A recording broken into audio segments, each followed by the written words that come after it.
Om 11 hinnen begon het terrein. Gewoon campingplakken binnen dweil terug wiet. Het was echt enorm volle wetter en we hadden het gewoon als een wetterbed in onze tent. En het was bijna over het randje heen. En gelukkig hebben we het binnen al je droeg houden. Het ziet er nou wel heel extreem uit, maar we zijn wel heel blij dat we het binnen al je droeg hebben. Protte wetter gewoon, hoe griezelig soort wetter gewoon.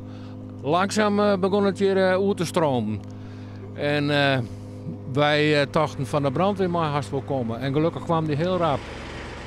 Zo'n 24 tinten binnen onderstroept en het groenwetterpeil wil maar net zakje. We zijn nou hoopvol dat het wetter direct hier al waaien is, dat het krijgt droog bloot. En wat nou?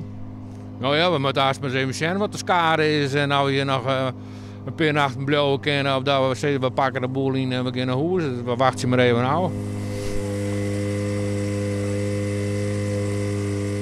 Van de morgen is de brandwacht er nog altijd maar dwaande.